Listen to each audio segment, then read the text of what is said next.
Well, holy hell, look who's gonna finally see the light of day again. It's a squirrel cage fan from a kitchen renovation I did. Oh, not more than 9 years ago. I've been sitting on this for 9 years. I knew at some point I'd be using it for something, and this is it.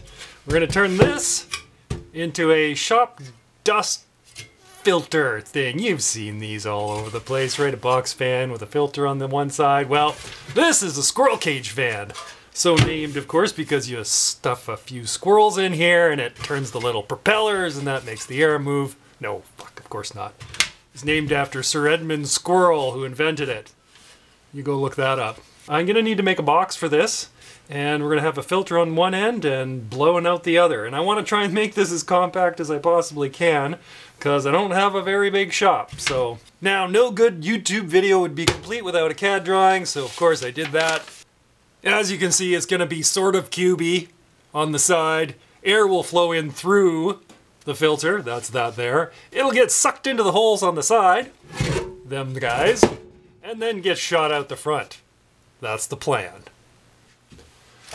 So this is the this is the filter I bought for this thing. It's an aluminum framed electrostatic filter. I don't actually know what is special about this, although you can wash it, which I really like.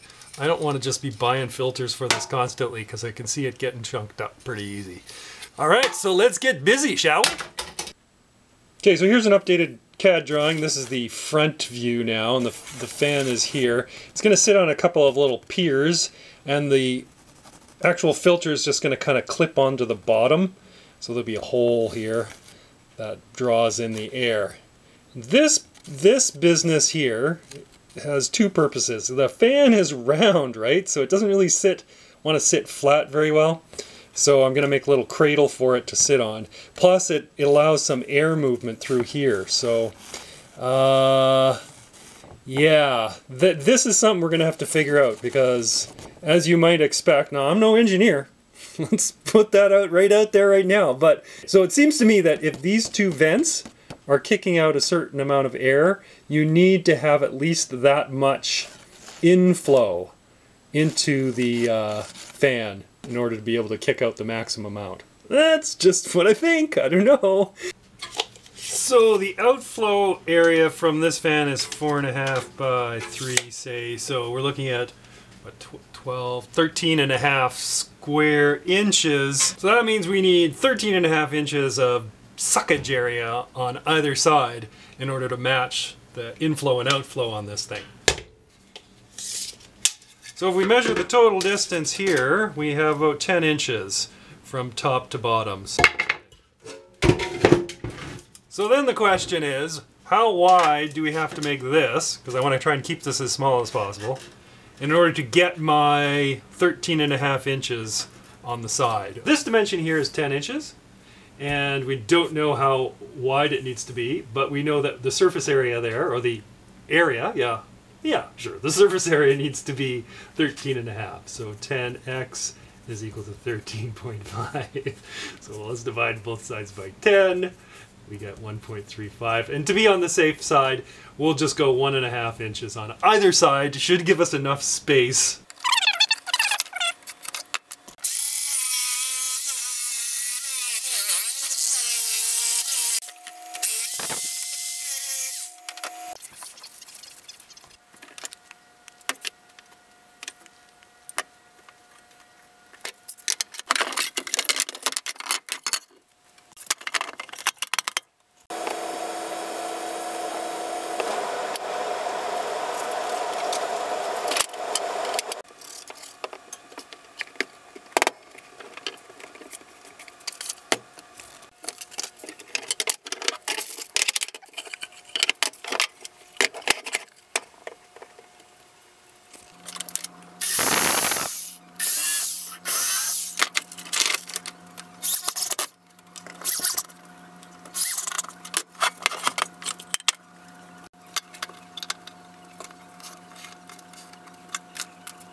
Remember when I said I wasn't an engineer? Well, that's about to become painfully obvious right about now.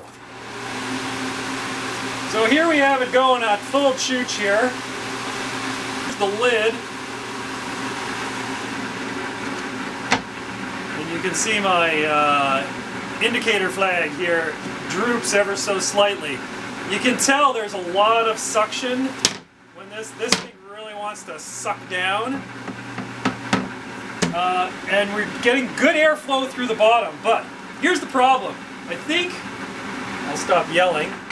I think what happens if you have too much suction for the space, it puts a lot of load on the motor. Now, someone more astute would have realized that this filter has a limited capacity to pull air into it. Now, I just assumed, since it was maybe 3 times as big as my output, it would be plenty, well, maybe not 3 times, twice as big as my output. There would be plenty of space and interstitial spaces in here to allow the airflow through. Well, clearly that's not the case. Basically what this baby needs is some speed holes. I've got some of this furnace filter stuff, and I'll just make a little panel for the top.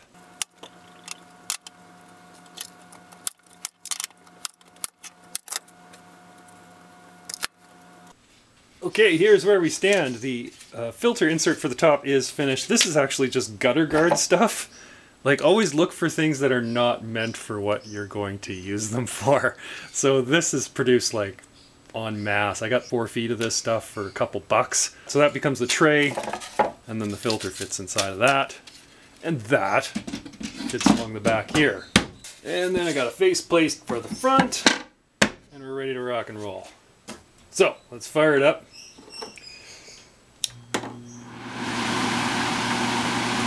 So it seems to be blowing pretty good. I can feel suction here. And you can see it's got some good suction at the bottom through that primary filter. I also put a little guard here to prevent myself from taking off a finger. And it's very tempting to stick your hand in there, believe me. Now, I'm pretty sure you didn't come all this way to watch some jackass put a fan in a box. So, I better step up my game a bit, eh? This is a particle sensor. You can pick up one of these on eBay for under 10 bucks. And it has a little infrared laser in there that, I think it just measures the opacity of the air. There's a connector on the bottom that we are going to connect to an Arduino and control this thing based on the amount of particulate matter in the air. Huh? Clever, yes? So as you are probably aware, these Arduino modules run off 5 volts DC, which is basically just smiles and sunshine, compared to the 110 volts AC that fan is going to chew up. So we've got to find a way of making these two play nice together. And that's where our relay module comes in. A relay is basically just a non-contact switch. There's an electromagnet at one end of this that gets energized by the Arduino, and when that gets energized, it magnetically closes a switch on the other end. So there's no physical contact between the two. And when that closes, it makes connections between these terminals on here. One end of your relay module will have 3 pins labeled VCC, ground, and in, and that's what's going to connect to the Arduino. VCC is 5 volts from the Arduino, ground is ground, of course, and in is your signal pin. So that is what will trigger the electromagnet that's in here to energize and either open and close. Now I say either open and close because it depends on how you wire it on the other end. There are 3 terminals on this end, common, NO, and NC. NO stands for normally open, and NC stands for, you guessed it, normally closed. If you wire it normally closed, then the switch is closed in its resting state, and when it gets energized by the signal pin here, the electromagnet will open the connection. We're going to be using the normally open, which means normally we want the fan to be not running unless a signal comes in from the Arduino to say close that switch and run the fan. So we're going to be using common and normally open for our project here. So to power this little bugger, we're going to need something to convert AC to DC and step it down to 5 volts. And that's what this is for. This takes in plug this into AC, and what comes out the other end is 5 volts DC. Now, if you don't have one of these, do not worry. You can just rip apart an old cell phone charger. Almost all of them are 5 volts DC, and it's essentially the same thing. Plugs into the wall, delivers 5 volts out the other side. So that's where you can find one of those if you can't get your hands on one of these. We've also got an LCD panel here just to monitor what's going on in here, give us some numbers that we can look at. And of course you need the sensor. So this is the Shin Yeehaw PPD 42 particle sensor, and when you get it, you'll probably get a ribbon cable thing with 5 leads coming off of it. It's not a ribbon cable, whatever. And a word of caution here, the wire colors on here have fuck all to do with the pin out on this thing. Now maybe this is just the one I bought, but you would expect at least the red to be the power in, but that's not the case. In this case, I think it's the black? What the? No, it's the yellow is the power in. So anyway, don't trust it. Get the pin out and make sure that you're, you know, following the appropriate wiring scheme. We're going to be using only 3 leads on here. We're going to have a power and a ground, and then there's only 1 signal wire. There's 2 options for the signal wire. There's a different, I think it's a different voltage. Anyway, it's a different threshold of particle size, I guess, is what you can select for. So we're using the smaller particle size, which I believe is the black wire. I don't know. Doesn't really matter. You'll figure it out when you have to put it together. Okay, here's the general plan. We got AC coming in here. We'll have a power switch that'll shut power off to everything, so a primary power switch. That's closed, then that's going to energize the relay as well as the 5 volt converter here, which will power the Arduino, which will power the LCD and the sensor. And the Arduino is going to trigger the relay. If the relay gets triggered closed, then that's going to start the fan. All right, here we go. It's all wired for action here. We'll fire it up.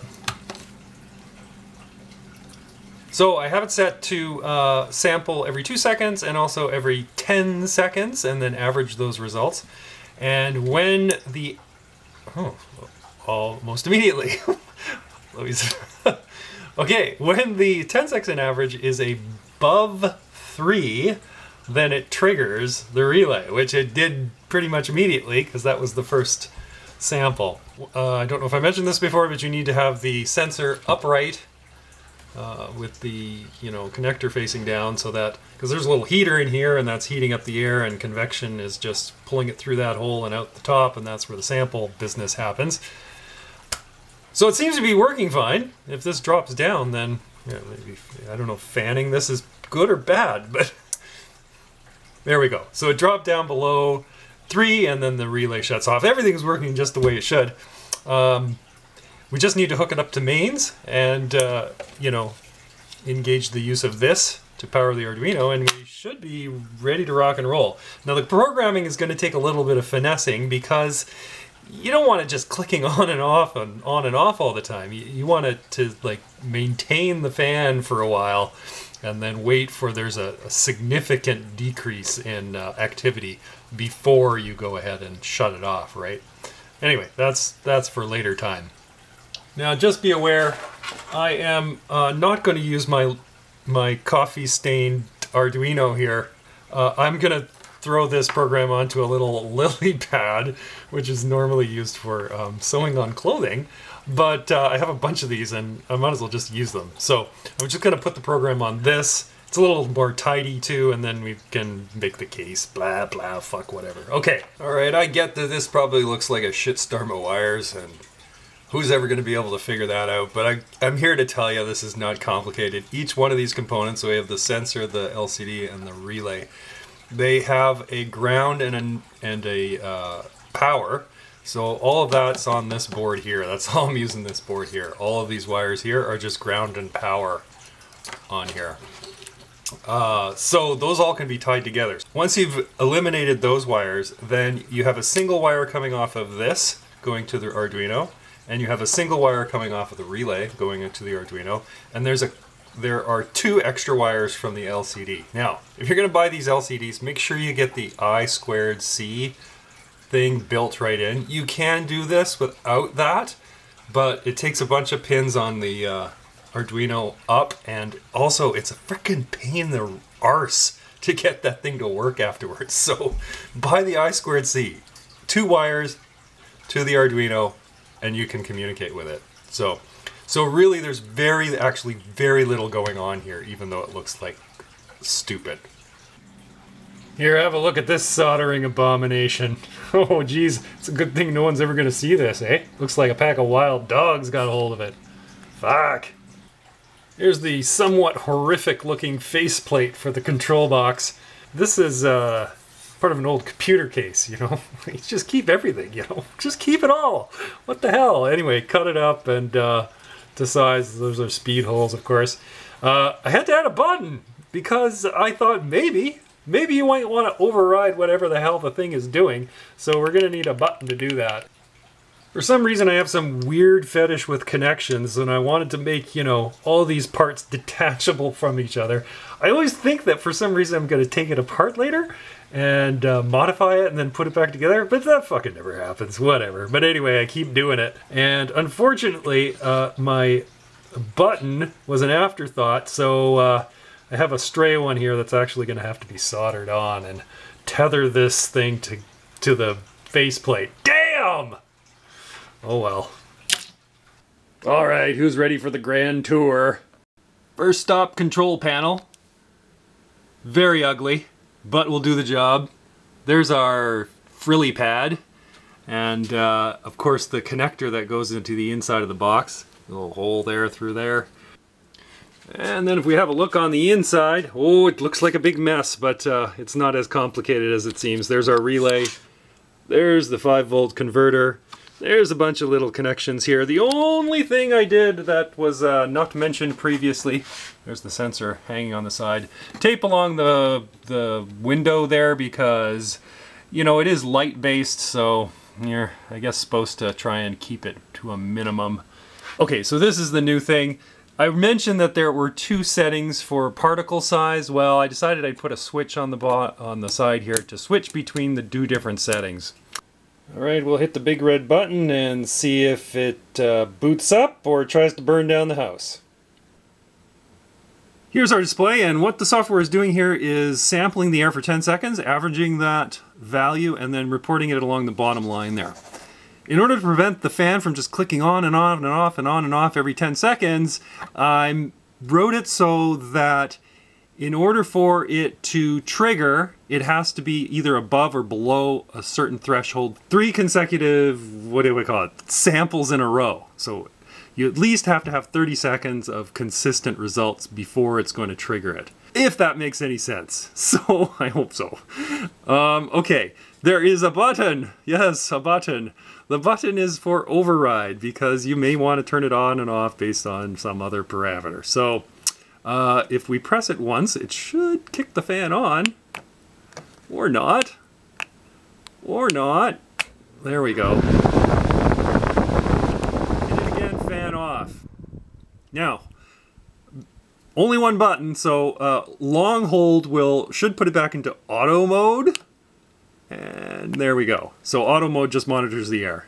If you happen to have any offspring, it's gonna save you some time if you have them debug your source code for you. Of course, the downside of that is they'll never let you live it down. Damn you, double equals! Alright, let's make a mess and see if we can't get this thing to trigger on its own. Sweeping up always seems to be a good thing to do. We'll find a fucking broom.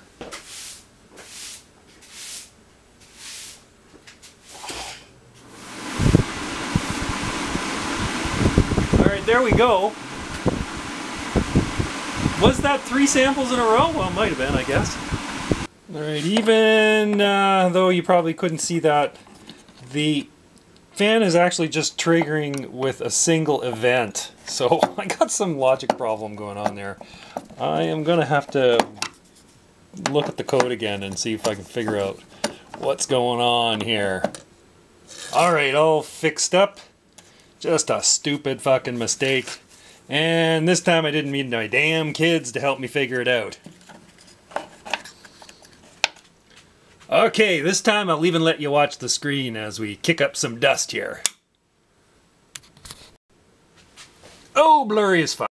There, that's just barely better. So, we got two readings now at above 3. Next one should trigger it. Or not! Fuck! I'm gonna give you one more shot at this, buddy. Do it! No! Son of a... Alright, I told you a bit of a lie there. It's actually 4 readings above threshold that should trigger the fans. There's one! I think it's above 3. I should have checked that too. Yeah, I'm pretty sure it's above 3. Where is it above 4? I'm gonna go up and check the code again. And then I'm gonna come down. There's 2. And, you watch this. There's 3. So if it's above 3, this should do it. Nope. And maybe it's above 4. There it is. Oh. So just to show you the override works, if you press it once, it should go off. And it does. Now if it'd been off, you press it once, it should go on. And that also works.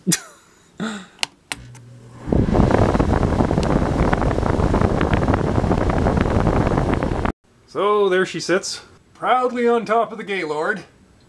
Originally I was going to hang this from the rafters, but I have decided I'm just going to stick it up there for now. We shall see if this does the trick for clearing the air in here. Make sure you have a grate on the front. Keep the damn squirrels in there.